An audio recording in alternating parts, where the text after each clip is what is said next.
Okay, I am beyond excited to hang out with my friends Michelle and Simon today, who are absolute rock stars. How are you guys doing?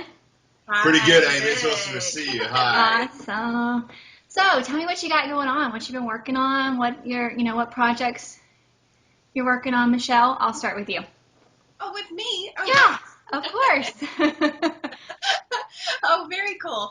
Well, I'm super excited because I have a company called Authentic Choices, and I'm actually going to do my first female inclusive event in June for empowerment, sacred feminine empowerment. So I'm very excited about that. I've been doing things for several years, but it's the first time that I'm actually going to have just all women. hmm So, back to self-love, back to self-empowerment, which I think we all struggle with, especially when we're married to entrepreneurs. Yes, absolutely. Self-love, knowing your own, power is key when you have such strong personalities as husbands. And I know Simon is like meek as a little baby kitten, so he doesn't have a big personality.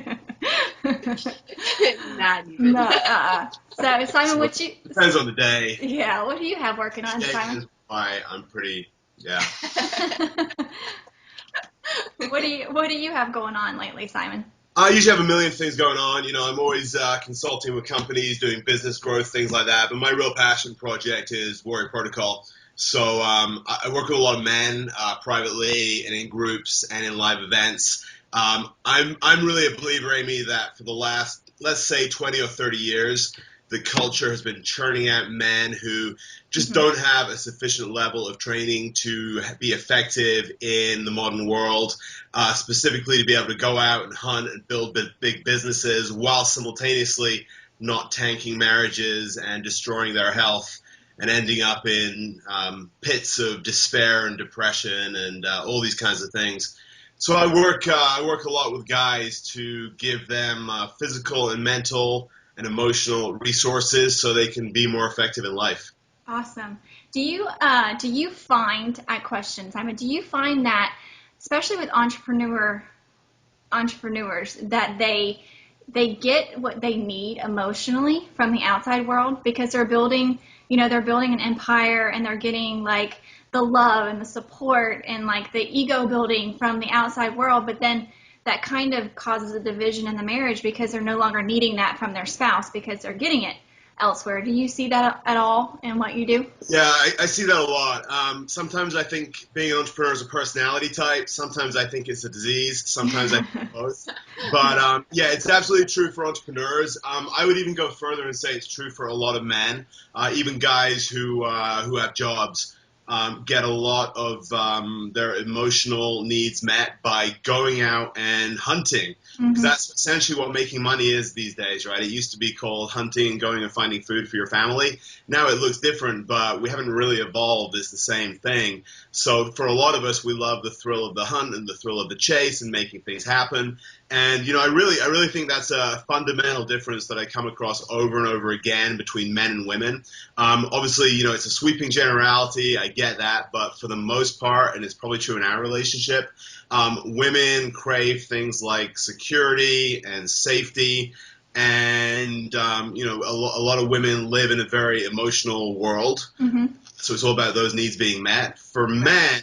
men, that doesn't give us everything we need. Oftentimes, we have to be out being adventurous, living on the edge, feeling like we're the hero, living a life of freedom, which is definitely something which makes marriage difficult because we want different things. I want freedom, she wants security, and those things don't always go together, Right. especially when you're an entrepreneur, because she would like to be putting money into the house and money into improving things. And I'm like, that's cool, but I got this ad campaign we're going to sink a ton of money into. Let's go. Yeah, Is it going yeah, to work? I don't know. Let's find out. yeah, exactly. Ad campaigns. I dream about those in my sleep. We talk about them often. Like, how much was just spent on ads? Oh, Okay. Enough for the addition on the house, Yeah. probably. Yes. So that's awesome. So how long have you guys been married? Remind me again. 8 years this year. It Eight. will be years this year. 8 years. So you guys have been married for a while, and you guys have been entrepreneurs the entire time that you've been married throughout your marriage? On and off. I moved over here. I'd been training soldiers when I met Michelle, and I moved over here in '08, right when the economy tanked. Mm-hmm. So the jobs that were here when I moved over from London basically fell apart. So I worked for the county attorney's office here, put my law degree to a little bit of use for a little while. But then I got back into sales and consulting, which is, kind of where my background was. And then finally, as entrepreneurs always do, got tired of having a boss, got tired of having to say yes sir, no sir to the corporate agenda, and went out on my own because I felt I could do a better job and felt I could help clients better with my philosophy of putting clients first versus a corporate philosophy of putting the company first. So it's been that way for a little while. Michelle's been an entrepreneur pretty much her entire life. So yeah, when you talk about that. Yeah. Well, I'm a very, I don't like boxes. Mm-hmm. So, I hadn't realized that I was an entrepreneur, but ever since I was probably 18, 19 years old, I had a resort when I was 19. Mm-hmm. So for me, it's like the way of life, even when I worked for a corporate company, I created my own, I guess, job role, description, if you will, and had freedom to come and go where other people were stuck there from 8 to 5. I was fortunate and blessed enough to be able to create this whole dynamic where I was like, okay, if I went in at 8 or 9, I could leave whenever I got my work done. So if I was able to get it done in 4 hours, then I left in 4 hours. Yeah. So for me, freedom has always been really an important part of what I do. Mm-hmm. So yeah, I don't think I could work an 8 to 5 job. I had to punch buttons. It's true. I mean, that is a familiar or like a similar chord that links through most entrepreneurs, is that they couldn't work for someone else. Someone telling them what to do, someone structuring their day for them doesn't work out for them very well. So, I used to joke that I was phenomenal at what I did, but a horrible employee. Yeah.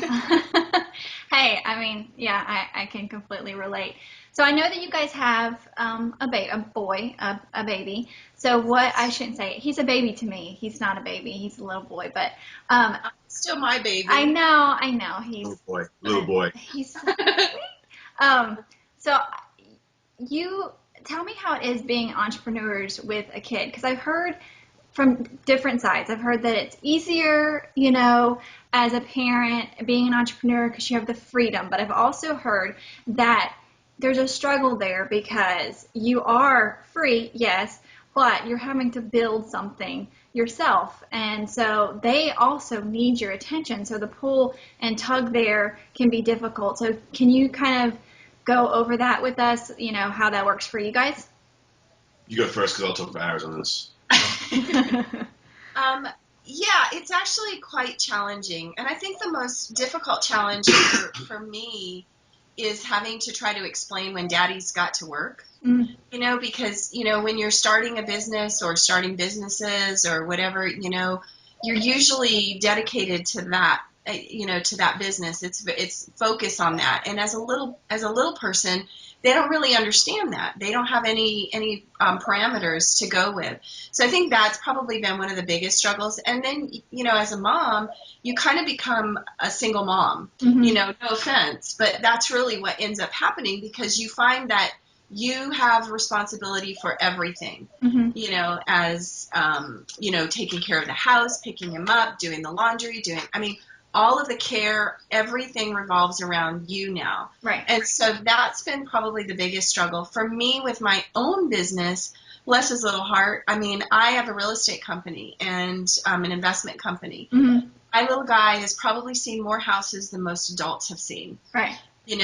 And even now, if I have to do an open house or I have to show property or I have to do business things, he goes with me. So he's actually very well versed in that world. Yeah. And even with my coaching and my authentic choices, he's still a part of that. So for me, it's been a bit of a challenge because I feel kind of guilty. I guess, if you will, because Yeah. I wonder, is he getting enough of what he needs as a little guy? Yeah. So. But, Michelle, you say that, and when you said that, it reminds me of, I hear that from entrepreneur wives, I hear it from just spouses, and I hear it from moms at work, at corporate America. I think that we all kind of wear that guilt halo very well, because we're always feeling like we're going to, in some way, take something away from them that they need, or mess them up in some ways. But I think that if we can recognize that you're just doing the best you can, with the situation that you've been given. They're blessed beyond, imagination with what they get. They have two parents that love them very much. So I hear that all the time, and my halo is snug. I have the guilt that I wear every day. So that's so common, just I think in women in general, is just feeling guilty, just having that mom guilt, I think, of, oh gosh, I'm working too much. I'm not working enough. I'm not playing with them enough. Are they happy? Are they not happy? Why are they, so it's good that you say that, because that's a familiar feeling across the board, I think, with just moms in general. Right. So. Right. Thank you. Yeah, I do have to agree with that. Yeah. I think one of the challenges for the little guy when you work out of the house is when you're away working a job, an office, you're just not there. Right.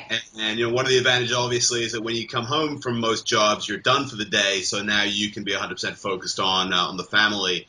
As you know, with entrepreneurship, it kind of drifts in and out. It's very easy to be still working in the evening time. So then, a child is basically dealing with a parent who's physically there but not emotionally present, which is not fun for them. Likewise, if you work out of the house, they know you're there, and maybe you're locked in the office, and then it's really easy for them to start thinking things like, well, whatever they're doing in there is not as important as me, so you definitely have to work on addressing that as much as you can. And for kids, really, I truly believe that kids would prefer 1 hour of full attention and presence from a parent versus 10 hours of just kind of physically being there but not really being there. Right. So I just think it's important, whether you're an entrepreneur or not, to set time aside to play Lego with your kids and be in a place where you're just giving them full attention. We make sure we read to him every night and try to have we have pretty adult conversations with him. He's a pretty mature little guy. And he's just seeing a different side of life. If you ask him what the best way to make money is, he'll tell you it's to own a business. Yeah. In fact, he was getting a smoothie with his mom a few months ago. He had a little bit of money he'd earned from chores, and he was about to go buy Lego Iron Man. Actually, tell a lie. This is important. Lego Hulkbuster, which is and he was telling the girl making a smoothie he was going to get Lego Hulkbuster and that she should come with him and get one too. And she said, well, I can. I don't have the money. And he looked at her and he said, well, you should start a business. That's awesome. He's already being brainwashed as a future entrepreneur. He has no chance. That's good. You planted the seeds, and I think that we hear that with our kids too. Our kids believe they can do anything. They just do, because that's what we've breathed into them, that they can do anything, they can start any business, whatever they want to do. So I love that so much. That's good stuff. So so tell me about, something that you guys are either currently working on as far as communication wise, relationship wise, as far as has there been anything throughout the years that's been a struggle for you, being that you both are? We're perfect. I know you are. I know. I don't even know why I'm asking this. It's like I'm looking at perfection, but over the years, what have you guys kind of had to work on between each other? Because I know that there's always a pull and tug, especially because you guys are both entrepreneurs. You have your own project, so there's always the well, mine's important right now. I really need to get this done. Well, I'm working on this. I'm about to launch this, so no, mine's important. So what's kind of been your struggle? If you had, what's kind of been something that you work on? Can only pick one. Oh my gosh. Actually, I think the common thing that has been the most difficult for us throughout our entire relationship, and I think this goes back to also for women, like what Simon was addressing as far as like what guys want and what women need in terms of that community and that connection. For us, it's been, connection and community, or connection and communication. And because being entrepreneurs, we get so self-focused on whatever we're doing, we forget that we actually need to nurture the relationship. And that's the one thing that we've kind of struggled in, because we're both very independent and very self-sufficient in many respects. I know I am, and I know he's definitely that way. And so sometimes it's like we forget that we have to put our relationship first. Right. And if you don't put your relationship first and that connection first, then things struggle, in all aspects of our life. And one of the things that I have found, which is why I'm super excited about doing this seminar, because it's my own journey, right? I mean, everything we do is about our own journey. And, for me, I became very isolated, becoming a mom, being an entrepreneur, not having the community of females, that feminine energy around me. To give me that support. I was going to him for that, which created even more separation, because that's not what a guy wants to do. Right. I have no room for that emotional stuff, at least not in the context that I was looking for. Right.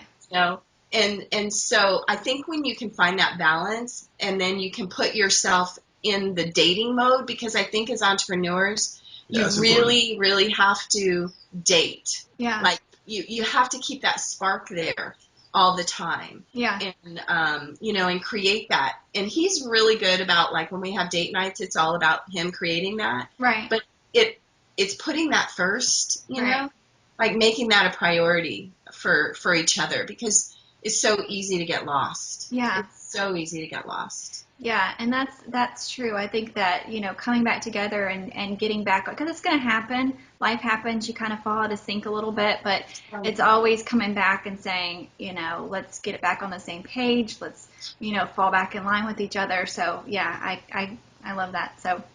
Right. Well, and I read something many, many years ago, and it was like, falling. Sorry. It's learning how to fall back in love with your spouse over and over and over again. Yeah, because, absolutely. You do fall back. You fall out of love because you're so focused, and not really, but you know what I mean? Yeah. You have to create those spaces to do that, and both of you have to be open to it. And I think that's really hard sometimes, especially as entrepreneurs. Yeah, absolutely. So sure. I'm done. Are you sure? Are you totally sure? I don't know. Okay, so this is my 25,000 words. Get all out of the way this morning. That'd be fantastic. So, yeah, Amy, I don't know if this is even a specific entrepreneur thing. This is something that I see men foobar the entire time. And really, I came into the marriage, my first marriage, not really understanding what that dynamic could or should look like to be effective. And so, I kind of came into the marriage treating it a little bit like a business partnership, where decision making was split down the middle. Everything had to be voted on both ways. Run it like a democracy. That's kind of how a lot of men are given to think that relationships are supposed to be. And so what would happen was, every time we would have some kind of a challenge or a problem facing us, I, as the guy, would come to Michelle and say, "Well, this is the problem. What do you think?" Yeah. And what would happen was, we would never actually have a conversation about the problem.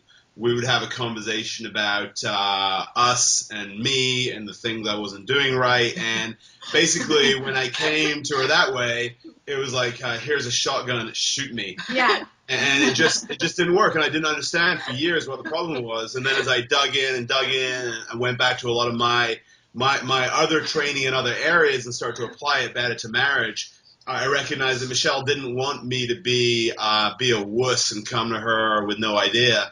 What she wanted was for me to already have a plan, so that she could emotionally feel that Simon was taking care of business. So what I would do then was, I'd look at the problem and I would figure out a good solution. I'd come to her and I'd say, "Hey, this is the problem. This is what I want to do about it. I just want to run it by you before I execute." And that immediately made things better. because emotionally now she had a husband who was taking care of shit, Right. and who wasn't a spineless jello man. So like many men are, not out of being bad guys, just because we're not told that that's how you're supposed to run relationships. We grew up in an area of feminism, and men and women are equal and all this stuff. And unfortunately, many marriages don't actually work well that way. Right. No, so now I'm boss. Okay. We'll let you think Yeah, that. yeah. Let me think that. Thank you. I appreciate it. So I know that you guys travel. I know, Simon, you travel. How does that work out? I know that traveling can be a problem area for a lot of couples, not just entrepreneurial couples, but there are people that have jobs that they have to travel all the time. So I know that that's a problem out there. So how do you guys work the traveling situation in your relationship? Yeah, that's a great question, because it is a big challenge. In fact, one of the reasons I got out of my corporate role was that I was traveling a lot, especially during the summertime. I would be away. And Nathaniel was 2 years old at the time, and he would, he couldn't verbally complain about it. He didn't really understand what was going on. But one Friday I got home, and there was a photograph of him and I, and he had scratched out my face with a pen on the photograph, which was, at 2 years old, his way of saying, I'm kind of pissed with Daddy. Yeah, I'm mad at you. Yeah. Yeah. So we realized it was because I was away a lot, and he just didn't understand it. So, I try to travel less than I used to, but it is a challenge. And sometimes you're going to conferences and going to events. You can be off the grid for 2-3 days at a time. I was up with my friend Michael Burnoff a couple of weekends ago, and he runs events like I run events, where they're 12, 13, 14 hours a day of concentration. And it really, to me, again, it comes down to transparency and communication and setting expectations along the lines of, honey, it's going to be really hard for me to get to my phone, and that it is what it is. But I like using video messages when I'm away. So every morning I'll wake up and I'll send a video to Michelle and a video to Nathaniel. And I think that you have to take countermeasures, right? If you can't be on the phone every couple of hours, you need to make the investment up front and do everything you can do so your family knows that you're thinking of them, even when they don't get the validation on a regular basis. Right. Absolutely. And Michelle? Yeah, for me, that's obviously been one of the struggles, obviously, is because it creates even more separation between us. And so if we have the ability for us to travel with him, I love to do that because it's just creates more connection. Yeah. And, he's not traveling as much right now as he was. So, but when he was, what I would do as, from my perspective, is I would create inside of myself like a little mini vacation for myself, because I like things clean and organized in the house. Like everything has its place. And, so for me, I would get everything just right, and I wouldn't have to worry about him coming home and, leaving the trail, so to speak. Right. He's a messy person, but you know what I mean? Yeah. So I would set myself up for it and prepare myself in that regard. And it just, it's just kind of became easier through the years to be able to do that. The hardest part is that if you don't make the time when they're home to reconnect, then those times apart can actually create even more separation. Oh yeah, absolutely. Yeah. Yeah. And I think that when the couple can travel together, that's amazing, because I know from very, very dear, experience that when Matt goes and travels to an event and he gets pumped up and excited and he gets the ether put in him and he comes home, I don't have that same thing in me because I haven't experienced that. And so I'm kind of a buzzkill. I'm kind of like, yeah, okay, that's great. That sounds really inspiring. But guess what? The gutter fell off the house while you were gone. So can we get that back up? Things like that. And so I think if you can stay on the same page as much as possible when it comes to traveling, in my opinion, is great. It's hard when you have kids. I know I have kids too. But yeah, I think that, travel is something that's difficult. It's difficult for couples. It just is. So I totally agree. Yeah. Totally agree. It's great though when you can do it, when you can make it work. It's fantastic. Yeah. You know, likewise, I don't travel as much as I did because now I have my clients come to me because that's Right. what suits us, right? I mean, I Yeah. could do it anywhere, Yeah. but I have guys fly down to Tucson because I'm important and they should. Well, you're creating your environment, Simon. I mean, you are. So you don't. It's the same thing with having a job. When you have a job, someone structures your life for you. You're an entrepreneur. You get to structure your own life. So that's. Yeah, I think there's a level of personal empowerment in this, Amy, as well. You know, when you're an employee, there's a lot of yes sir, no sir, sure, I'll go over here for 3 months, whatever you say. Right. And there's a level of emotional maturity, I think, which, you know, especially if you're married and you have kids, it's important to have your priorities straight and be able to say no to stuff. Yeah. And you know, okay, cool, you want me to come over here and do this thing, but that doesn't fit my criteria, so it's a no. Yeah. And I think that's a powerful way to live. The more you can say no, the more you design your life how you want it to be. Yeah. And what I've seen from the couples that are really making it work is that's their philosophy. They are like, if it doesn't suit my family, then it doesn't suit me. So, anyway. Yeah. I'm living more and more in this binary space where everything is yes, no, no messing about. Actually, somebody said yesterday that I was the most decisive person they know, which I take as a big compliment. Yeah. But, a lot of marriages, a lot of families are really endangered because nobody makes decisions about what the direction is. Yeah. And or they take 2 months to make a 10-second decision. Right. And, when you can make fast decisions, yes or no, black or white, life, I think, is easier as a whole. Yeah, I need that to rub off on me because I'm so indecisive. I'm always like, well, I don't want to hurt anybody's feelings. So I mean that's how I guess we differ as people. But you care about people and I don't. No, that's not what I'm saying. Exactly, that's what I'm saying. So. You guys know I love an aha moment. What is your aha moment in your entrepreneurial journey where you were just like, oh my gosh, I just had an epiphany. I get it. This is why I'm here. This is why I'm doing what I'm doing. And, it just really kind of sunk in for you. Simon, I'll go with you first. Yeah, for me, I'm all about client results. So, I always like getting checks. I like getting paid. That's cool. But, even when I was in internet marketing, seeing my clients' first conversion was the big thing for me. Yeah. And now, it's hearing things from my guys like, marriages being saved or massive transformation. Michelle, I might be stealing hers. I probably am. But I sunk so much time over the last couple of years into what I'm doing now, and it's been hard for her to see why I do it. Mm-hmm. But, as I started to have events down here locally and guys are flying in, she's been in a place where she can see them before and see them afterwards. Yeah. And, it's night and day. Guys stand differently. They walk differently. They talk differently. They have a totally different view on who they are, what their responsibilities are, how they want to live their life, what they want to achieve. And for me, every time I see that, that's like this is what it's all about. This is why we stay up late at night. This is why we put all the work and the time and the effort in. And I truly believe that most entrepreneurs are like that. See, people think entrepreneurs are all about money, but all the best entrepreneurs I know, the money's cool, but what's really good is the impact and going to bed at night. Michelle jokes about this. Like people talk about not being able to sleep. I sleep within 2 minutes of hitting the pillow because she doesn't. Yeah. She worries about ridiculous everything. But to me, that's what it's all about. Yeah. That's the part. Watching your pictures and your videos and stuff, Simon. What from the outside, and I'm just saying what I perceive it to be. It just seems like you strip them down to build them back up.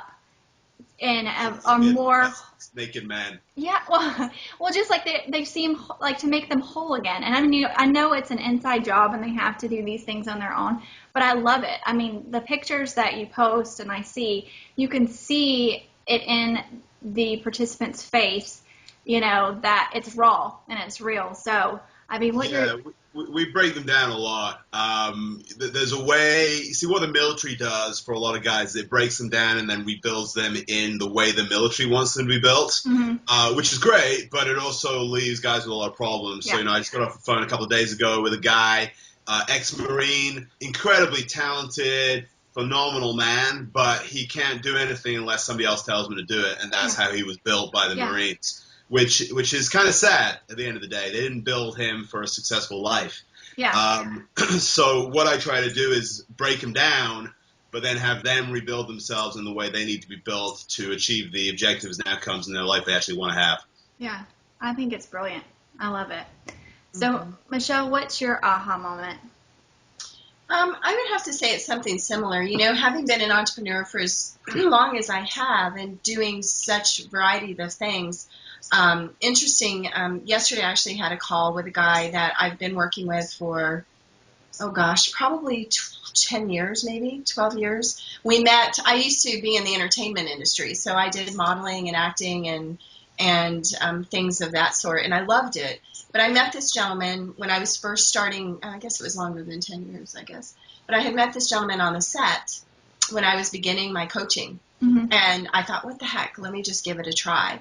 And his life was pretty much a mess. You know, he was one of the owners of the company that was doing the commercial. And he's quite successful, has quite a big, he just got off the Mad Max movie.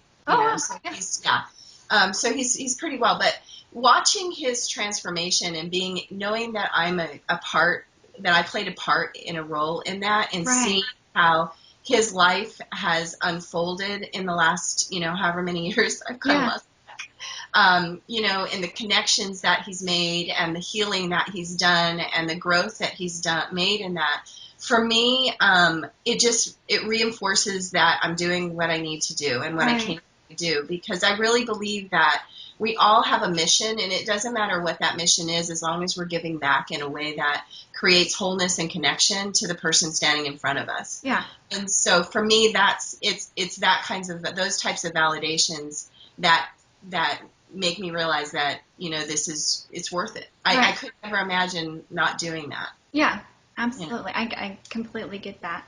So that's good. That's good stuff. So kind of to wrap it up, if you had a newly married entrepreneurial couple that was sitting with you guys, what advice would you give them as far as starting out in their journey? I would say that, because they're brand new, so they don't have all of these, I don't want to say garbage because that's not the correct choice of words, but all the difficulties that, being an entrepreneur is going to bring, that to make sure that they continue to date. Even though they've just gotten married, even though that they, have all these big dreams and these ideas of what they want their life to be, make sure to maintain keeping those date nights. Make sure that they maintain keeping that spark between them and, creating that space for each other. Because if they don't do that, it becomes much harder as things move forward in their development of their entrepreneurship, because it's up and down. Entrepreneurship is not just upwards. You go upwards for maybe a little while, and then you fall down, and then you go upwards for a while, and then you still fall down. It's always this. And you have got to be able to create that buoy, so to speak, in your relationship to maintain those ups and down periods. And the way to maintain a connection between your marriage is to always keep it fresh. Absolutely. Yeah, for sure. Yeah, for me, transparency and know your roles would be the best advice I could give. Transparency really means be totally open with where you're at, what you want, how you're feeling. Communicate that to your partner well. If you're not a good communicator, become one. Because it's important. So the transparency is massive. Recognizing that the goals you set early in your marriage can change.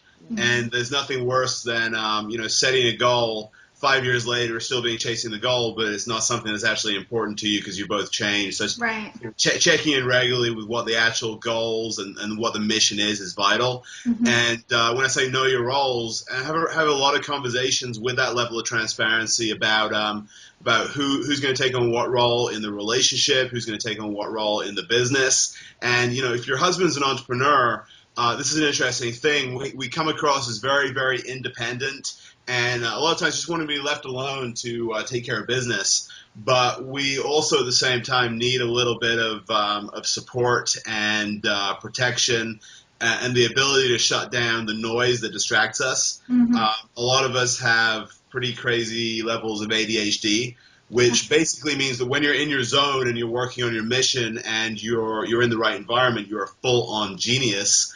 But when you're in a place where you're distracted with noise and there's just too much going on, we become almost completely dysfunctional. So I think relationships work best when you have that kind of personality type where one person is that personality type and the other one understands how to keep them in the zone and keep them in a place where they're healthy and effective. Because healthy and effective entrepreneurs change the world, and dysfunctional, distracted ones end up in prison. Right. Yeah. Okay. It's true. That's so that we have a saying in our family, like between Matt and I, if we're not right, nothing's right, because you just can't really do your best or give your best when you have something in the background that you need to fix or you need to work on or communicate. So I can't agree with you guys more, but I love you guys. Thank you so much for hanging out with me this afternoon and, let me get personal and dig in your lives a little bit. I appreciate it. And I know that you guys are uber successful and, everybody's going to love what you have, said and the wisdom that you've shared. So I appreciate you guys. Awesome. Thanks so much. We appreciate you.